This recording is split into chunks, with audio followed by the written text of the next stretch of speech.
Fast forward, you come our channel so channel swam say Haxi AGH Politics Avenue. Podcast stories are training because make headlines. Na jemre na EDB exomo ewa ha ni dem ya ho black sim say ene EDD kan ya. Especially bit to subscribe to the channel, hit notification bell so share na afofra cancel answer into me nkabi. Now with the ongoing auditors report about bonten so a etimi indict eye abemu panyimfo bebre. Omu efa kwati kwan so akwaji sika every Minister of Finance ho. Former Auditor General Honorable Domelevo akasa na wakyerek say impo so we minister we hwan next say wudin abam bi next say waso ye no ho abam bi a say etimi efra won ye de wobegina emra no opanyin kwankyerefo no gina ho kasai wo behia say onua wo de yekọ ene de eba ye monwram abra wajemre na o che na dwen efa ekwan a o mbefa so o mbetimi a recover says ka wosi num nyina ene wo ma o mu ehyehyehye ase she so mam say I have say AGH Politics Avenue. Daniel is there. Daniel, your Domelevo is former Auditor General, is joining us on Zoom right now. Domelevo, good morning. Thank you for joining us. Good morning, and thank you for having me. You've been following that discussion, and this is an exercise that you have conducted yourself before as former Auditor General. This may not surprise you, but with the elements that we are seeing now, who should be answering questions for what we are even talking about this morning? Thank you very much, and good morning to your panel. I've been listening to their discussions, and they are spot on. I completely agree with them. The truth is that all those who are complicit in this process must be held accountable. If it is a minister who authorized a payment of a claim that does not exist, he must or she must be held accountable. But the point has been made by Prof, and I agree, that without the connivance of the public officer, there is little a politician can take from the public service. Because the system is such that there are validations of what we call cross-validation or checks and controls, or checks and balances, said that you cannot do it alone. For instance, I don't think there is any ministry where the minister alone can take a checkbook and just sign and it will go through. There may be a need for a second signatory, and that second signatory will not be the same minister. It will be a technocrat. Definitely, if the claim is brought to the ministry, I don't think they brought it to the table of the minister. Even if it happened that way, the minister will refer it to the procurement officer or somebody in charge of administration or finance. And they will verify and say that, yes, goods have been supplied, services have been rendered. So if all this tends to be untrue or false, then we have to hold them accountable. The only thing I want to add is that, yes, I agree that Parliament is having its process, and some are also talking about prosecution, which is also good. But there is an easier way out, which we have always omitted. There are also provisions for administrative sanction. There is no way that you sitting in Channel 1 TV, you will bring a claim that you went to hospital for maybe 100,000 Ghana cedis. The institution should pay. And later on, they found out that you didn't even go to hospital, it's a fake claim, and they will allow you to continue sitting there. The minimum which will happen to you is dismissal. Why would the government also not suspend or interdict all the officers involved in this and then get them investigated? Because once you make a payment or BTA or sign a request for payment, your name and signatures are there. So we can identify these people, suspend them or interdict them, but set up a committee to investigate their level of involvement in these things. And if after the investigation it is established that he or she was actually complicit in this, then the person is dismissed. So the administrative sanction can take the lead. Then we can take time, and we are told justice, the fields of justice grind slowly. So we can take time and go through that slow grinding. And Parliament can also have its say by debating it in Parliament, which is right. So that is the only thing I'm calling for. There is no justification for those officers to remain at post, enjoying.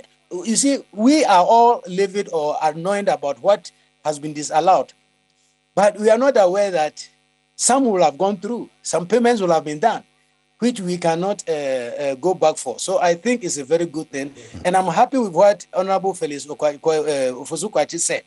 we are now putting in place control measures to prevent the occurrence of it.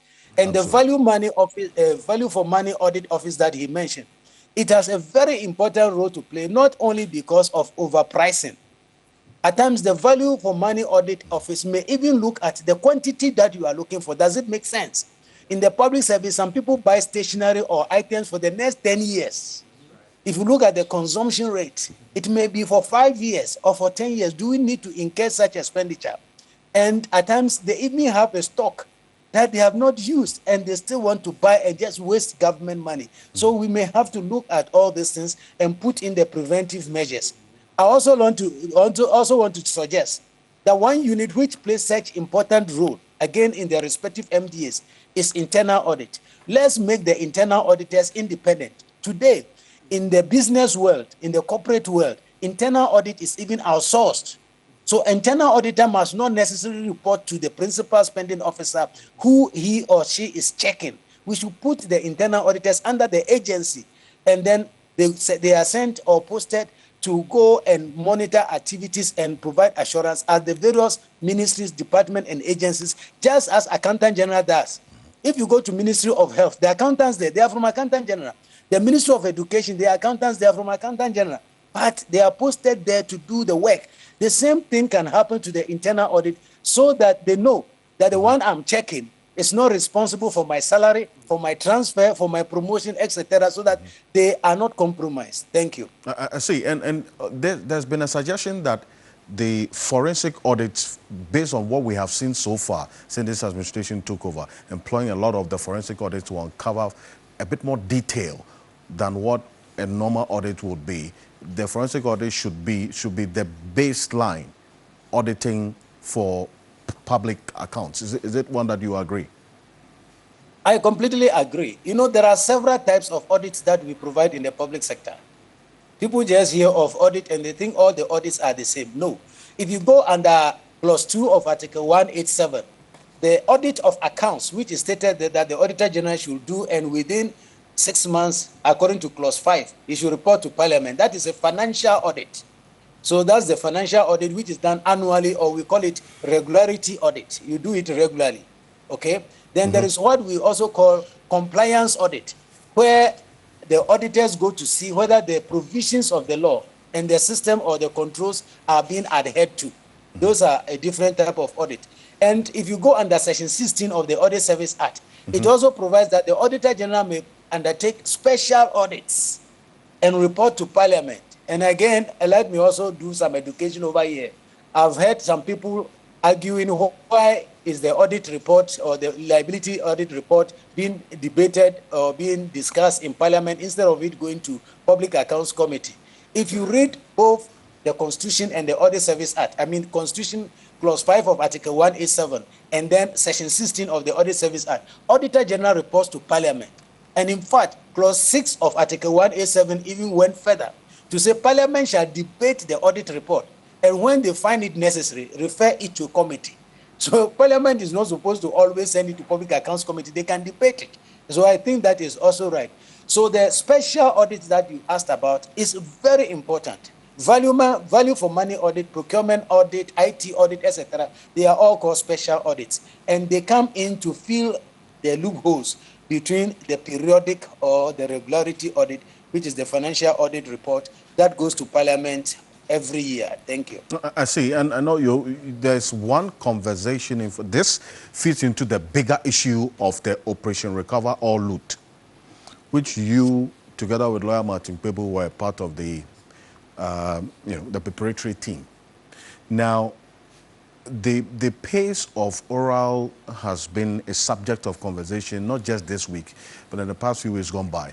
Questions have been asked about whether we are going according to what the expectations were regarding oral, and then also whether oral is dead. In fact, there are some persons, in the NPP who have started on this plan saying oral is dead. You overpromised and you are under-delivering. Oral is just oral. You are just talking more than doing. Now, Mr. Domelevo, when this question was first asked by you about increasing the pace, the answer to it was that nothing could have been done beyond these cases going through the judicial system, which is slow in itself. Does it answer the question? Yes, because we can't go reinvent a judicial system without changing the laws. So we just have to follow the status quo or the laid down modus operandi so that we are not faulted or the case doesn't get thrown out. But the frustration some of us express, if Honorable Oposukwachi is there, he may like to hear me out. The frustration I have expressed is not about what happens in court. I heard they said if the case gets to court, we cannot go and quicken or speed it up. That is not my frustration. My frustration is about the legal framework for addressing financial or economic crimes. One, the proof beyond reasonable doubt of financial and economic crime is a very difficult and a tall one. So in many jurisdictions, and including Ghana, the laws normally provide for reversed burden, so that if we can establish beyond reasonable doubt that the money is in your account or belongs to you or in your possession, then you may have to prove to us how you got them. If I want to give evidence, if you go under Article 286, Clause 4, the Clause 4 says that between your first assets and liabilities declaration and the subsequent one, if the growth in your resources or your property is not commensurate with your known sources of income, gift, or any other known sources, then it is an asset or wealth acquired unconstitutionally or against the Constitution. Again, if you go under the Money Laundering Act, Section 1, Subsection 3 provides that in the course of you being investigated for money laundering, if assets or property is found in your possession and it is not commensurate with your sources of income, gift, or etc., then you are guilty again of money laundering. This is the position that I've been taking, that let's expand it so to help prosecutors so that they don't have to show when exactly you stole the money. Again, you know how long these cases stay in court. I know the judges, the lawyers are there. They make money when the case remains in court. But can't we put a time limit to say that, look, if you are trying financial crimes or corruption-related cases, you have a year or a year and a half. So when they are doing the case management, they must be within 1 year or 1.5 years. Otherwise, we keep trying these cases until there's a change in government and the case is discontinued. So that is the frustration that I've been expressing. So if any government official didn't get me right, I didn't say that they should go to court and whip the judges to give judgment tomorrow or this morning. All I'm saying is that we need to change the legal framework to make the prosecution a bit faster or a bit easier for the prosecution. Thank you. I see. But then again, you would concede that the promise of oral was made with a certain pace in mind, that to some, there was some level of certainty that when these cases were even mentioned, it's not going to keep long. People should have been serving jail term by now. And so that's feeding into the frustration that you hear some persons, even within the NDC, expressing about oral so far. Yeah, I completely agree with you, because remember, before the election, we were told, and even after the election, the president has met the Chief Justice, Attorney General, Auditor General, etc., and they've come out with an information that there's going to be a special court. You remember before election, there was a promise of tribunals where this thing will be done. We are aware, we have been in this country when NPP came into power under President Kufuor, and they set up fast-track courts, and people were sentenced, etc. So the frustration we are talking about is the system we are using. If these special courts do not come into place, if we don't resource the judiciary so that they can work beyond the normal time they are working today. In fact, why shouldn't we apply 24-hour economy to the judiciary?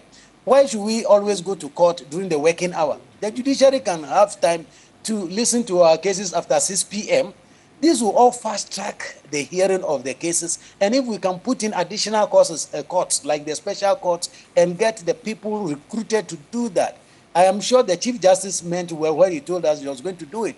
But many times, the resources to do it is a problem. So if we can do all these things, then it will move faster. So the information is that these courts have been set up, the special courts. Are they operational?